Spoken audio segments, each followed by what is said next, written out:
Let's speak on it, man. So pretty much, incident happened last month, and we posted up a video of this brother, American Cholo, saying a particular word, Coon, etc., etc. Right, right. Now he said it was out of context, etc., etc. So then they pulled up, and he kind of gave more background, and he actually told us that video was actually a response to something Tariq said to him. And you said something like Mexican or some, right?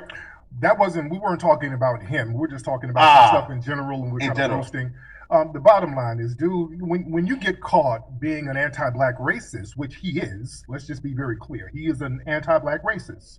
He has several videos where he's denigrating black society. He's talking greasy about black people. And fortunately, many people in the Latino community, they called him out for it. So he didn't like getting called out, so he threw up a bunch of smoke screens and all of this stuff. The bottom line, he got called out for his anti-black racism. And unfortunately, in that culture, there is a strain of anti-black racism within these countries down there that they bring here that needs to be addressed. Because if we're going to talk about black and brown unity, the fighting for that cannot be one-sided. It's us, foundational black Americans, usually towing the line for this black and brown narrative. It's always foundational black American organizations towing that line. None of their organizations talk about black and brown. Whenever they get something tangible for them, it's for them. We're never included. So we got to get some straightening as far as that. If we want to have a black and brown unity, it has to be a reciprocal thing, because foundational black American organizations, we've always been fighting for the Hispanic community and all marginalized people, because we don't like marginalization. We don't like any type of discrimination, any type of bigotry with nobody. We've been at the forefront fighting for that. If you look at the NAACP, they're always fighting for Hispanic issues. Even now, the Congressional Black Caucus, fighting for Hispanic issues. Hell, the damn United Negro College Fund, they got scholarships for Latinos. You see? So it's always been this one-sided thing. So instead of them bringing that racism that they practice on the black people and the black Afro-Mexicans and the Afro-Panamanians and all of the black people there, instead of bringing that racism here, learn how to get that out of the way so that we can have an equitable relationship. Yeah. Now, I do want to touch on this. So I believe a protest was done. Now, the protest came because I think American Cholo went on Power 106. Right. To, I guess, like, confront Tiger about the Ikarama video. Now, we kind of like glossed over the Ikarama video in the last interview, but can you just give one, like, when you watch that video, do you think, I guess, they have a right to be offended by the Ikarama video? And then speak on exactly like why that protest happened. Right. Now, with the Ikarama video, only a few people kind of make noise about it, and the American Cholo dude made noise about it, because that was kind of a way for him to kind of throw a smoke screen up to disguise his own anti-black racism. I don't think Tiger was being malicious, but Tiger was a man about it. He said, hey, if I offended somebody, my bad. I'll take the video down. That's commendable.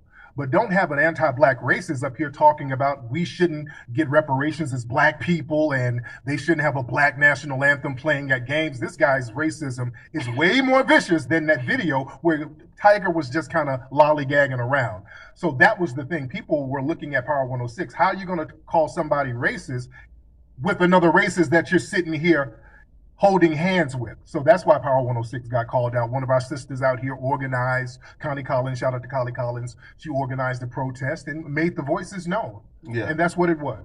Yeah. Now, so the Power 106 protest, like that, like kind of, that was that, right? So like, is there something particular, like, again, it was her protest, not yours. It wasn't mine. Yeah. But I supported her. But it just wasn't mine. So they had other things going on. I think they had other issues with the hiring at the station, because hip hop culture is foundational black American culture. Let's be clear. We created hip hop, every single element of it exclusively. And when we look at the commercialization of hip hop now, especially in radio and other mediums, it's usually non-black people running everything, and black people get shut out of something that we created. So I think part of the conversation was like, okay, how are you going to have a hip hop station and ain't no black people working up here, like Nick Cannon, and they got rid of Big Boy. Shout out to Big Boy, that was my brother. Oh, is my brother. And So that was one of the complaints. We have all of these hip hop radio stations and all of this stuff all around the country, and they never have really a lot of black people, particularly foundational black Americans, working there. Yeah. So we're just trying to take back our culture and lay claim to our culture. Yo, we would definitely have the hip hop discussion a little bit later. Okay. Right? Because I seen some cooning go, well, not even cooning, but because like they weren't really black, like Fat Joe and Busta Rhymes having, right? Yeah. But I do want to bring it back though, because I think the discussion about the word coon and why it was, I guess, derogative or wrong, that took place. But a lot of us, we really wasn't educated enough to really break it down and dissect it. Right. So could you do it for the people? Now, when a black person says the word coon, but just like the N-word, there's different meanings to it. When a black person says nigga, that means I'm a victim of white supremacy. When a non-black person says that word, that means, okay, those black people are inferior to me. So when different people use different words, it means something else. When a black person uses the word coon, we're talking about another black person or another non-white person who's working with white supremacy against non-white people, okay? That's what a coon is. I had a Coon Train Award show some years ago. We're giving awards to people like Jesse Lee Peterson. I love that show. Yeah, Sheriff Clark, and we got to have another one sometime next year. So we're talking about an action when we say the word coon. Now, when a non-black person says the word coon, like Cholo and others, they're talking about all black people. They don't make no differentiation of it. He tried to clean it up talking about, well, I'm talking about you're a coon because you don't live in the ghetto. That's racist as hell.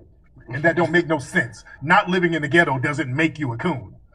That word coon is reserved for all black people. You're denigrating all black people.